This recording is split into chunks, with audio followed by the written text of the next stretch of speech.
What happens when everything falls apart and you're the one in charge? That's the true test of leadership. Not when things are smooth sailing, but when you are navigating the storm. I'm talking to Chow, former CEO of AT&T Business. She is a powerhouse leader who is no stranger to managing through chaos. Ann led AT&T Business through economic downturns, massive industry shifts, and unexpected crises. And let me tell you, she did not flinch. We're diving into the tough stuff. How do you keep your team motivated when the world is upside down? What are the different types of crises you can face as a leader? And what's needed from each type of crises? If you've ever wondered what it takes to lead when shit is hitting the fan, buckle up, because this is the playbook. Ann Chow, welcome to Bossy. Thank you so much, Tara. It's great to be here. Yeah. Okay, I want to start our conversation by telling you a quick story about how you have already impacted me as a leader. Okay. So before we do interviews, sometimes we'll have like a pre-conversation. You and I did a pre-conversation maybe a month and a half ago. Super fun. And we kind of just talk about like what are the things we want to talk about in the conversation. Right. So you started telling me on that call about a format that you use to kind of vulnerably express things, to kind of write a message to your team about when things are not going well. Mm-hmm. And at the time, I had some things that were not going well in my own team. We were just like the sales numbers, we were really, really low on sales, particularly in that month. And I was like, I need a way to express this to my team to get everybody on board to turn this around in a way that works. And typically, I'm very hesitant to like share vulnerably with people. And so you had a framework that you gave me and a kind of example of a message you gave me. And I used that example to go send a message to my team. We turned the issue around. I'll tell you more about what happened in detail. But I want to start by like hearing from you what you told me about how you communicate to the team when like shit has hit the fan, it's not going well. Yeah. First of all, I'm super honored that that's how we're starting, that you're telling me about an impact story, which is really amazing, because that's actually all leaders want, right? Leaders want to inspire people. They want to get people rallied around something. And so for me, it's very, very touching. Check for me. That occurred from that lovely, engaging conversation that we had. So my formula, and I don't know that I'd call it a formula, it's a sort of like an approach that I've used, because as I thought about my sort of 30-plus year journey, in the very beginning, I would really gravitate to leaders who were real, right? Who were normal, who were, probably the more contemporary word for it is, were authentic. Authentic, yeah. Right, and so the approach that I take when we as a team are facing something is you absolutely talk about the thing that's not going well with facts and no emotion. You also talk about the reasons why, perhaps, that these things are not going well. Some of them usually are, some of the reasons are external, but some of them are absolutely internal. And then, this gets to the inspiration and motivation part, and then you have to build confidence in the team that you believe they can do it. We can turn this around. And here's why we can turn it around. Because we're the best at this. We've done these things before, right? And you've got to give them some confidence that even in this incredible storm, many of these storms we don't even cause ourselves, right? But we can make them worse. Or we can make them better. And you go through that. And then you bring them all along on, okay, we know that when we're together and we're aligned, we can accomplish anything, right? And you really bring them in inclusively to the discussion and to the decision making, right? But just that vulnerability about we have a problem. The problem is real. I'm very concerned about it, right? And if it affects you personally, it's important for you to say that so that they know they're not the only ones. Yeah, so this concept of sending a "we have a problem, but here's how we can turn it around" message to the team. I think when you had given me an example, like a LinkedIn message or some sort of example message that you had sent. Can you tell me about other times where you had to send out a message like this to the team? Like, it's not going well, we got to get this right. Yeah, absolutely. So I'm going to give you one example first that I think many people and many leaders will relate to. And it was in the early days of when the pandemic broke out. And we all knew nothing, right? Let's face it. None of us knew anything. We didn't know what was happening. We were wiping down our grocery bags. We were we had no idea what was happening. All we knew was that people were tragically losing their life all around the world. Right, all around the world. Many of us lost loved ones. Right, it was this word was well overused then, but it was an unprecedented time around the world. And I, being in the business that I was in at the time, right, the CEO of AT&T Business, and knowing that what we provided, the services we provided to the market for consumers and businesses are an essential services. Yeah. Right? They are what make business work. They like are what, internet services, internet and services, cloud, right, yeah. wireless services, right? I mean, that's how we got work done. That's how we connected with each other for months because we couldn't physically gather. Right. But in the early days, the first 90 days, we were unbelievably stressed personally. We were unbelievably stressed professionally. I mean, I don't even barely remember those first 90 days because we were working all the time to serve our customers and take care of our people. Were you worried it was going to create a crisis in the business specifically? But it did, right? It did, right? Because customers, whether they were consumers or businesses, big businesses had to go virtual overnight. Their networks and their services were not configured that way. Right? Restaurants and small businesses, many of them shut right away, but they could not survive unless they went curbside when it started getting a little bit safer, right, depending on where you lived, right? And you as CEO of AT&T Business are responsible for powering all We of had that. to provide all of those services and be agile and responsive to their needs, right? And these were from the largest global companies to mom and pop right around the corner, right, your local bodega. And so there was absolutely a business crisis going on, as well as this personal crisis. And you knew you needed to write something. For me, the motivation was I wanted people to know that I was feeling scared and nervous and fearful too, right? But that I had incredible confidence and pride in the work we had done and could do, and that we as a company and a team were part of the world's solution. Right? Yeah. So this post that I wrote on LinkedIn was very much, I remember it very clearly because I actually said, I am afraid. I am afraid. Right, here are the things I'm afraid of. Yeah. I am afraid of my parents dying. I'm afraid of not seeing my loved ones again. I'm afraid of getting sick myself. I'm afraid of what this means for my children. I'm afraid, right? What I'm not afraid of is what this team can do, right? Yeah. Everybody's going through incredibly stressed times. We are so vital in what we provide. We got to come together and we will take care of each other as we take care of our customers. And, some may be wondering, why did you put that out on LinkedIn? Because I also wanted my customers to see it. Yeah. I wanted my partners to see it. I wanted other leaders to see it. And I wanted to actually normalize authenticity. I wanted to normalize that vulnerability because I think it's an integral part of leadership, especially in the modern world. So in that message you sent out, you kind of first stated the concern, right? Yes. Here's what I'm concerned about. Right. And kind of made it personal, not about a business concern, but here's what I'm personally concerned about. That's right. And then you immediately followed up with things that you're hopeful about. That's right.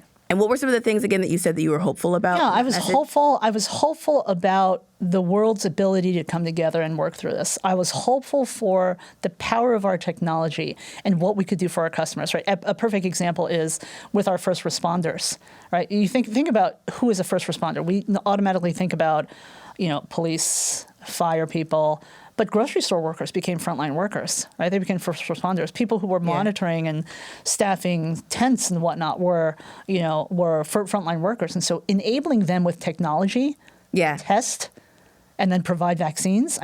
All of this is stuff that we did. Yeah. Right? So the message had, here's what I'm concerned about. That's right. Here's what, I'm hopeful about. That's right. And then also maybe the next thing you said was here's the kind of leaders that we need to be. What happened next? I'm always trying to break something down into a framework so that I can use it and apply it to myself. Yeah. What were the other components of the message? So part of the other components were, I need each of you to make a choice, right? To give people agency, right? We're all adults. None of us are where we are because we were forced into it, right? We all have choice. Yeah. And we can choose to cower in our fear and let it rule us, or we can choose to lean in and engage, right? We can choose to come together and figure this out. Yeah. We can choose to come together and make sure that our employees are safe and take care of our customers and get ready for the next thing, right? Not only do our customers depend on it, we power the world's economy, right? With the companies, who we serve. And so there was so much of that, what I would say, purpose that was embedded in who we are. And to remind people of what that purpose is was also part of this framework, right? Yeah. This is our purpose. This is who we serve. This is the value set we have, right? That's another key ingredient when you do this. Our values. To remind people of this is the foundation we have. This is the foundation that we have built together, right? And from this foundation, we can handle anything, right? But I need you to choose to engage and be part of the solution, or choose not to be. And you're not giving a specific solution in this particular letter. It's just like, we're going to find the solution. I may not even know what it is yet, but I would like for us to activate everybody to work together to find it with me. Yes, that's right. I mean, I think the greatest leaders don't solve the problems themselves.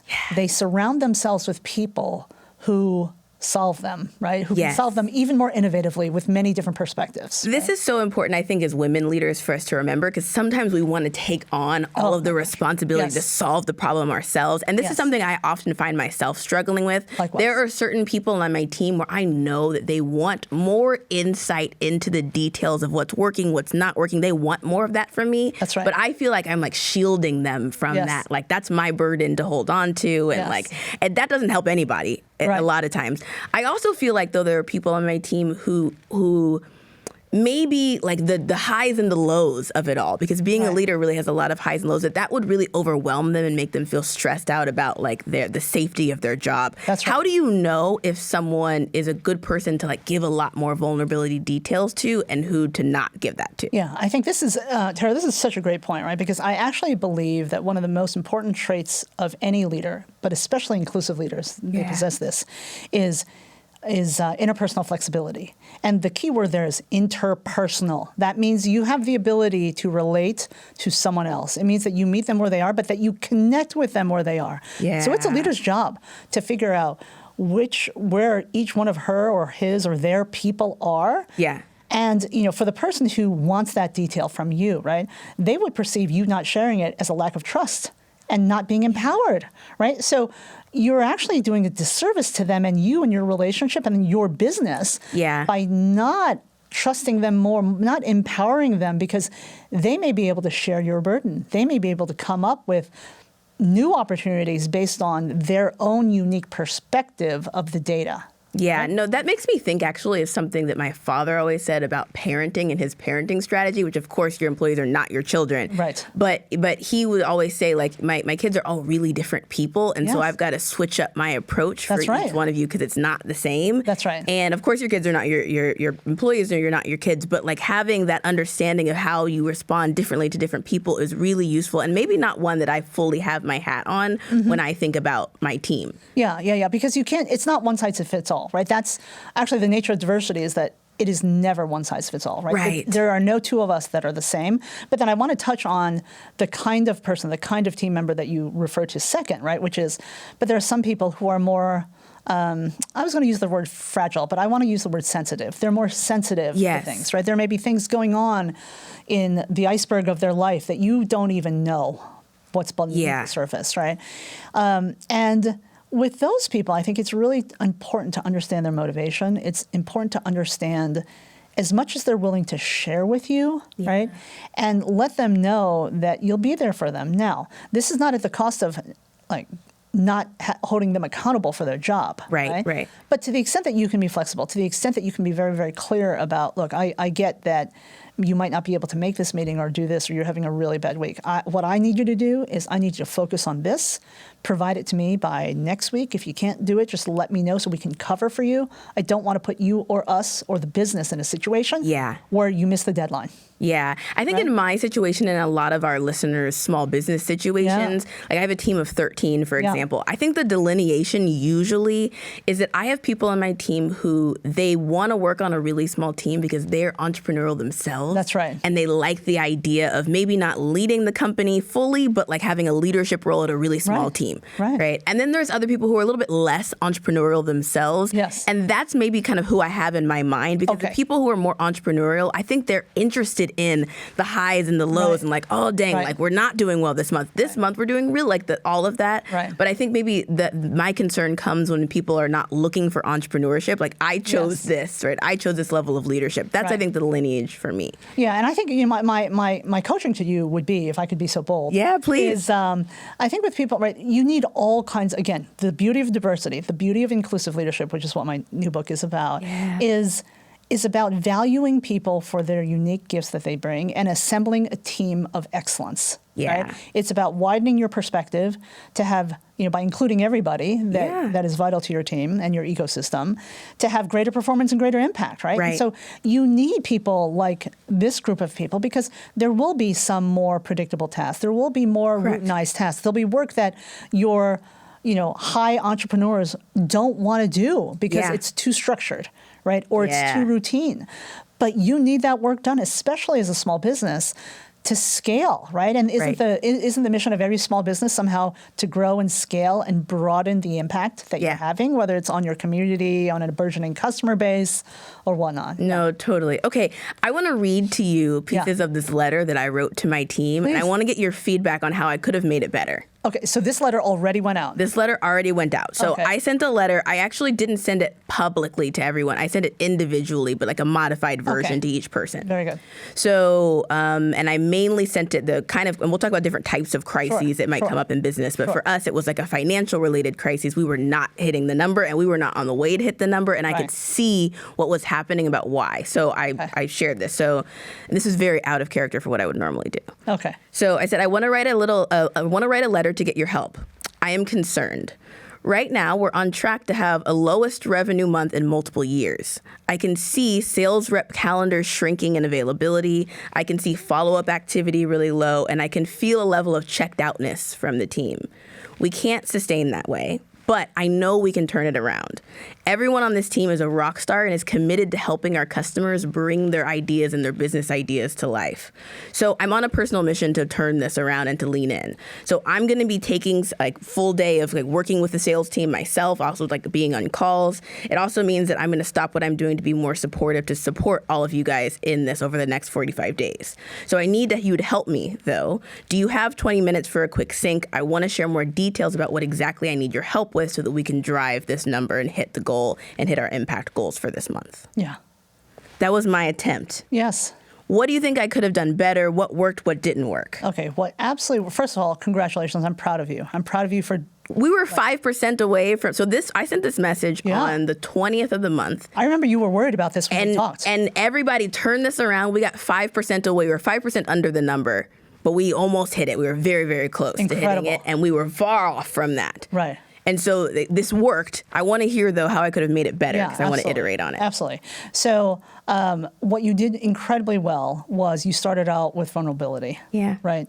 What you did really well was you complimented your team. Right. The fact that they're all rock stars in your mind. Right. You're a small business. You're in this together. Right. You also, asked to engage them to help you problem solve. Right. Which is terrific. And they came up with the solutions that turned it around. It was their idea. Of course they did, right? But I was putting it all on me, like I have to figure it out quietly by myself, and what am I going to do? Right, and that doesn't, the fact that they came up with a solution makes you a great leader. It doesn't make you a lesser leader, right?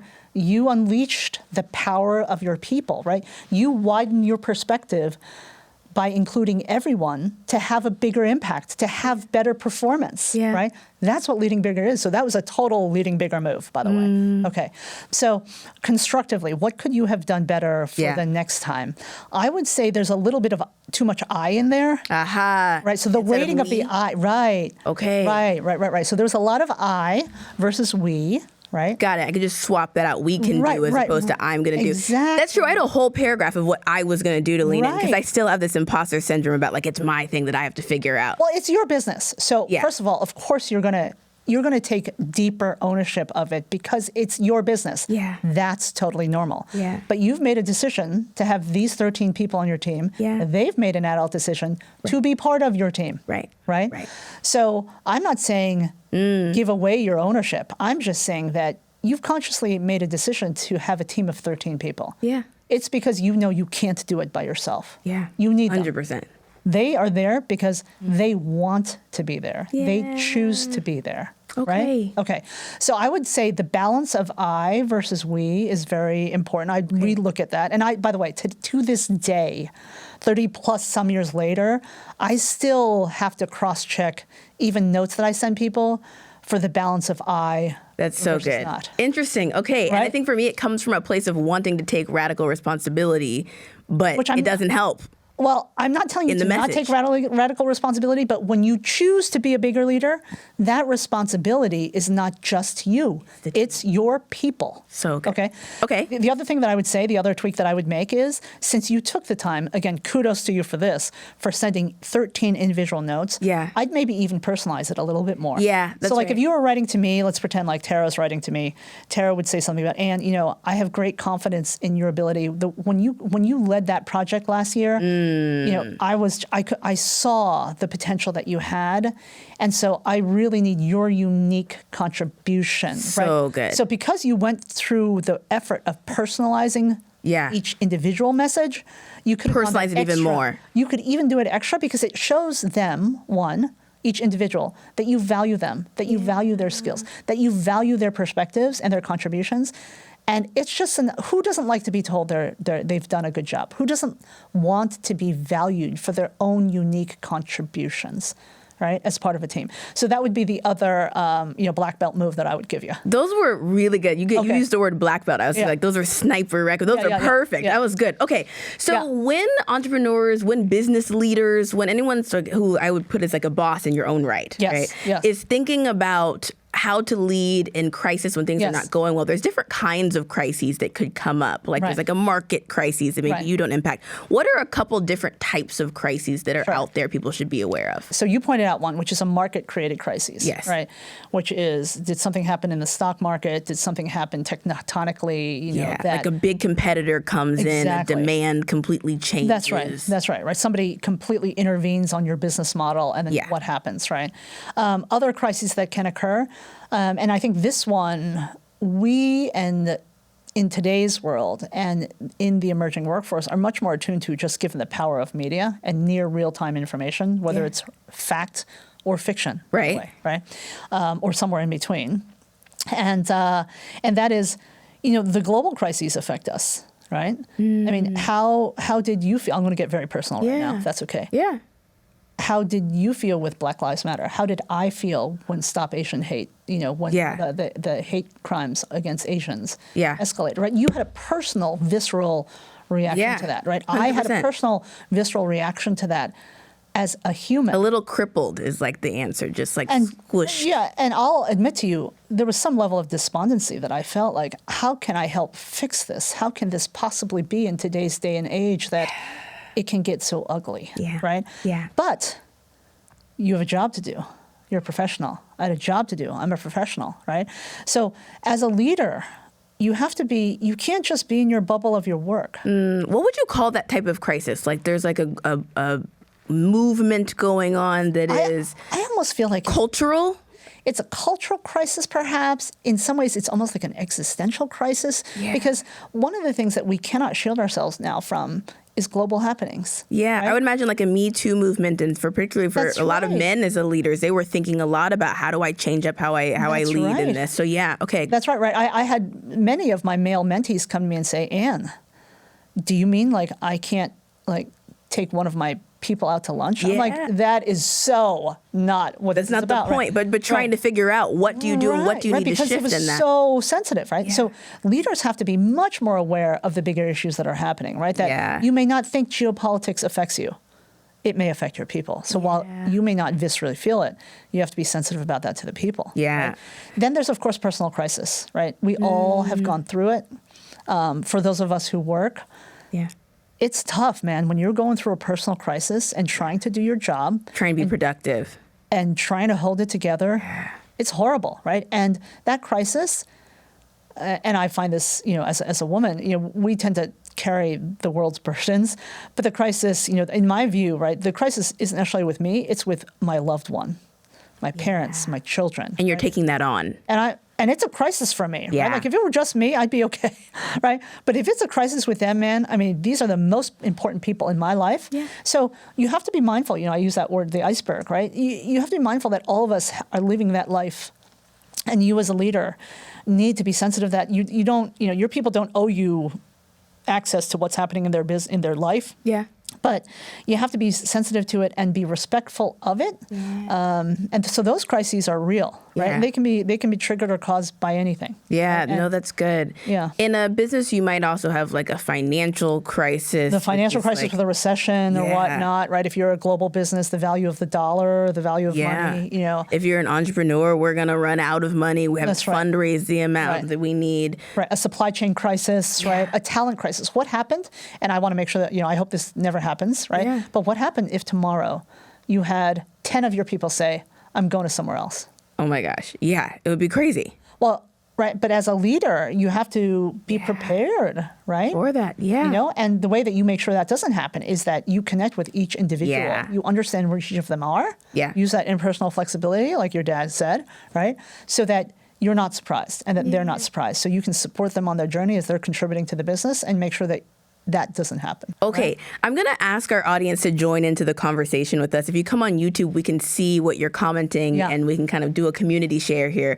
So I would love to hear, as a leader, and that could be in business, at work, and managing your family, what type of crisis, what's an example of a crisis that you've encountered, and what kind of way did you have to widen your perspective in order to lead in that crisis? And we can kind of community share different types of crises and ways we widened. Yep. Yeah. Okay, can you tell me a story about your time at AT&T Business as a CEO where like you had one of these types of crises and you had to widen your perspective? Yeah, absolutely. So, and there were so many. So I already gave you the COVID example, right? I gave you the COVID example. So another one, and I touched on one, maybe I'll elaborate on this one, when the Asian hate crimes started escalating. Right? So this was a combination of, so just to kind of recount for people, this was 2020, 2021, there was this emergence and acceleration of hate incidents and hate crimes against Asians in the United States, especially in major cities. This was causing a very personal crisis for me because I had friends and family who lived in these cities. So I was worried about their safety. And then I had this sort of incredulous view as a human and as a leader. I just couldn't believe that this was actually happening in today's world. And so I was going through this personal crisis of sorts. But as a leader, right, I knew I had a broader role to play, right? And, you know, I got involved, and there were a couple of things, right? I wound up being part of the support for a bunch of our Asian employees for obvious reasons. Great. But then there was also another group of employees where we would talk about these kinds of things and team members. And they were like, you know, I don't think it was a hate crime. I think it was a horrible, horrible kind of thing. Right now I'm talking about the Atlanta shooting because that happened also on the heels of all of this, right? That wasn't a hate crime. It was a horrible gun violence crime, right? And, you know, if you're an Asian person and you see that happen, you feel like it's a hate crime because of where the gunman targeted in Atlanta, right? So all of these things are happening. And one of the things that I felt I needed to do was bring the teams together to just talk about it and talk about how they should respect each other's points of view, right? And ultimately, that's what camaraderie and collaboration is about. I think, you know, did you host like a forum for people to talk? I did. I brought people together because I felt the personal crises and I felt some of the friction that didn't need to be because there was just simply a lack of understanding of perspectives, right? A lack of widened perspectives. So you just like sent out an email, you invited people. I invited the people that I knew that were in these cohorts and brought them together, right? Another thing that we did was I partnered with the chief diversity officer of the company and we did an all-employee webinar, actually.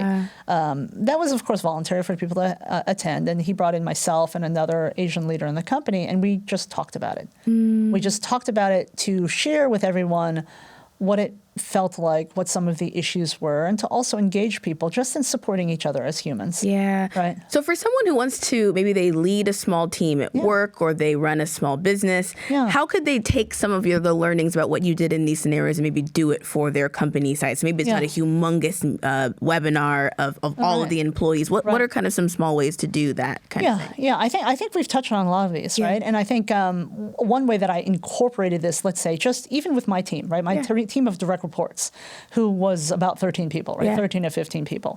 And would be to start of course there's staff meetings, right? You do meeting checkpoints, huddles, whatever you call them, right? You know, there's always checkpoints, especially when you have that small and tight-knit of a team. And you check in with everybody, You can talk about what's on the mind, right? We often talked about what's hot on the news and how that might relate, right? And how that impacts the teams, right? And then I would also always give, and this, in a smaller team,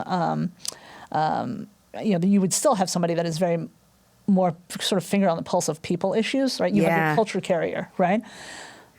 In our case, it would be kind of HR, right? Human resources would have that finger on the pulse. You always give them airtime so that they have the ability to weigh in on other things that we may not see.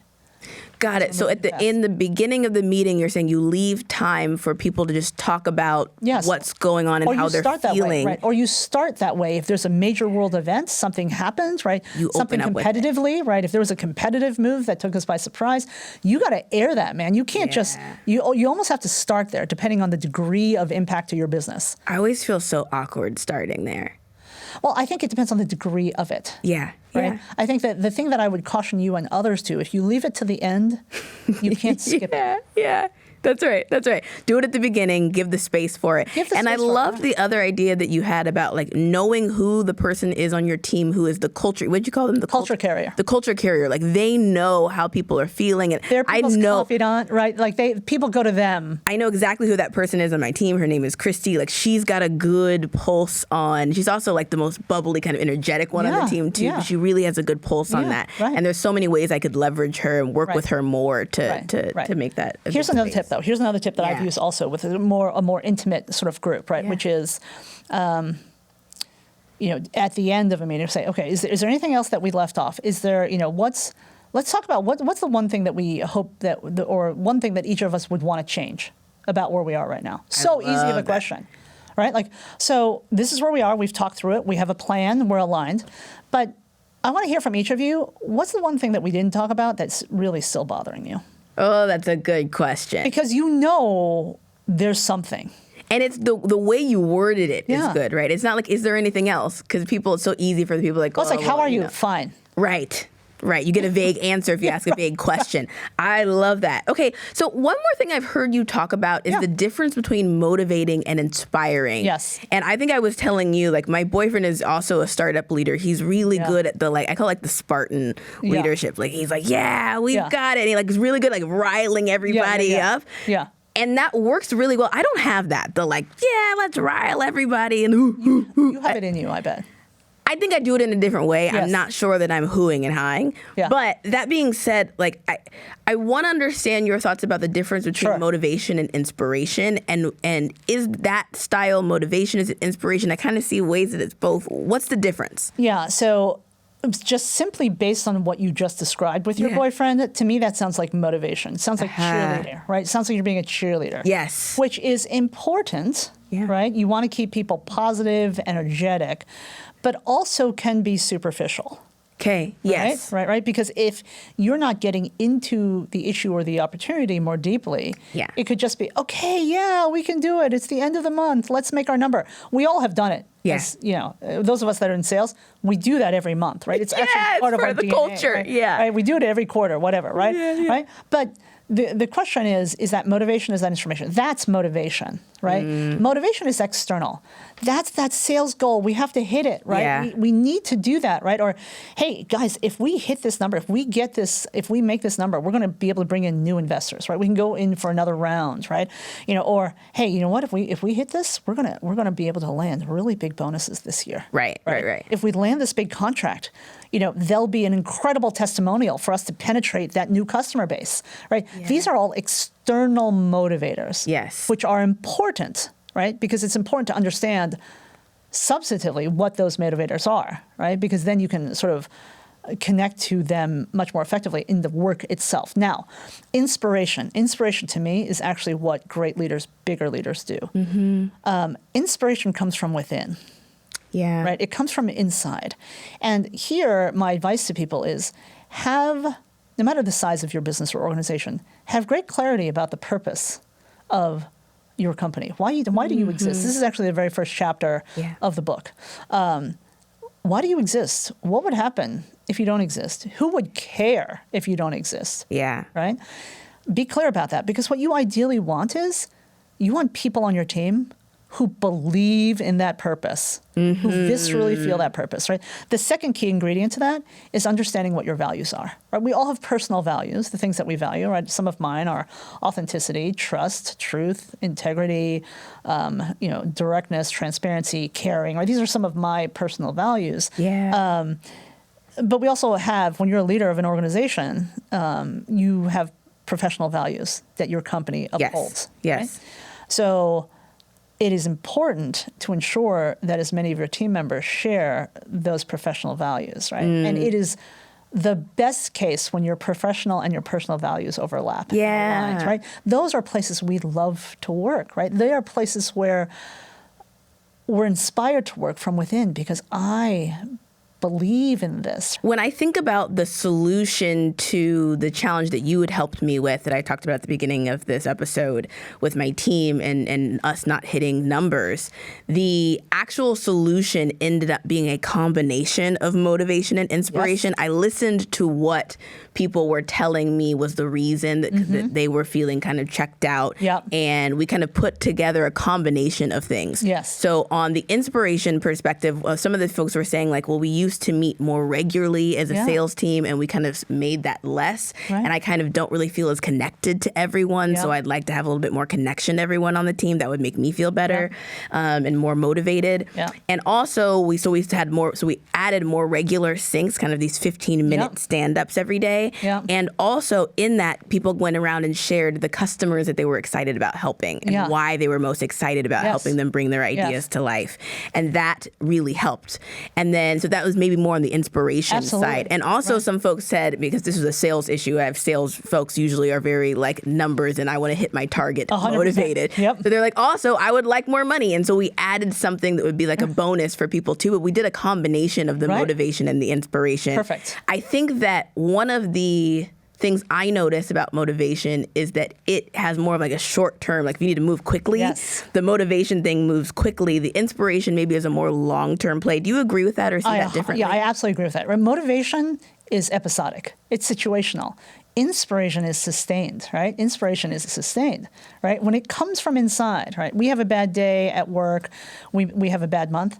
I'm still inspired to keep contributing because I know what the purpose of what we're doing is, right? The values of what we're working on is very much aligned with what I want to do. I'm choosing to work in your business, right? So I'm being reminded of that choice even when things are dark, right? Yeah, it's a bummer we didn't hit that number. It's a bummer we didn't hit that bonus, right? So both are absolutely needed, but you're right. Motivation to me is episodic, right? It is needed because, look, let's face it, not all of us, and I think every single one of us can relate to this, not everybody finds great purpose in their work. Yeah. Right? Some of us may be working to feed a different passion. And we as leaders, as bigger leaders, we have to respect that. So not everybody is going to be inspired. Therefore, you have to really focus on motivation. What motivates them? This is so helpful. I've learned so much in this conversation with you, and I think a lot of folks are really inspired by this conversation too. If you've been inspired by this, please tell us and kind of share what has really sparked a light for you, because this is not only useful to talk about leadership if you are the formal leader, but also you can be managing up and leading your boss in so many ways. And so you can use all of these strategies that we've talked about to go the other way. So I'm excited to hear how more people are impacted by your work and your Lead Bigger, your book, all the things that you're working on. Thank you so much. And I appreciate those statements because I actually believe leadership is a choice. Right? It's not a title. It's not a role. Leadership has no gender, no race, no age, no height, no size. Leadership is a choice. And each one of us can choose to be a bigger leader. And that is why I wrote this book. Amazing. Thank you.